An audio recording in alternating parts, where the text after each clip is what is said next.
On part sur la notion du début. Hein. Rappelez-vous, les mains en position d'apaisement, prêts à intervenir sur les coups de coude, prêts à repousser si ça colle. T'as dit protégé bien? Ouais. Alors, tout ce qui est ligne en dessous de la ceinture. On ne va pas mettre les bras, on va travailler avec les jambes. On a des chaussures, on essaye un maximum de bloquer avec les chaussures. Encore une fois, il faut que je sois disponible de la jambe avant. Si je suis en appui sur la jambe avant, quand il va attaquer ma jambe avant, le temps que je fasse un transfert, le coup de pied il est passé. Donc ma jambe avant doit être disponible. À partir de là, quand il déclenche, je vais toujours diriger la semelle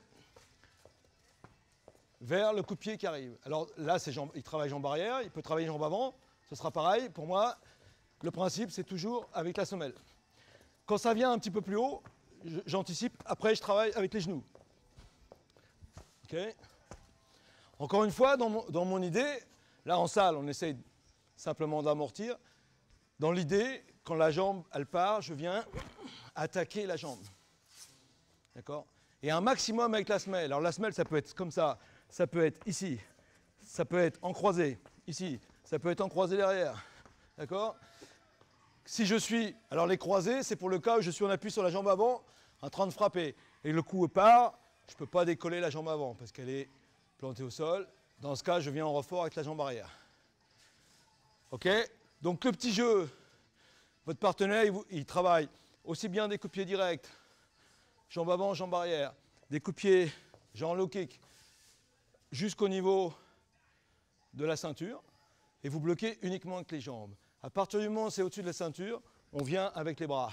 C'est-à-dire qu'on va bloquer, on ferme les poings,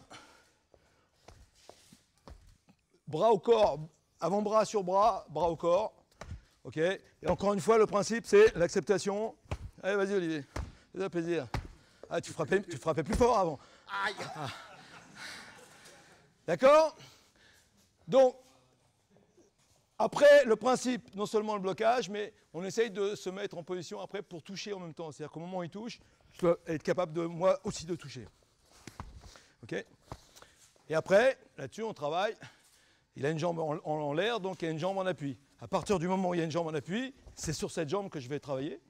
Et vous aussi, bien sûr, les frappes génitales. Dès qu'il lève une jambe, on frappe en dessous. Ce qui arrive souvent en boxe française sans le vouloir, là on le fait exprès. Il n'y a pas besoin de regarder où vous frappez, vous devez savoir où ça se trouve. Vous devez être télécommandé, vous avez un pied télécommandé. Et normalement, quand le nez s'allume, c'est que vous avez touché.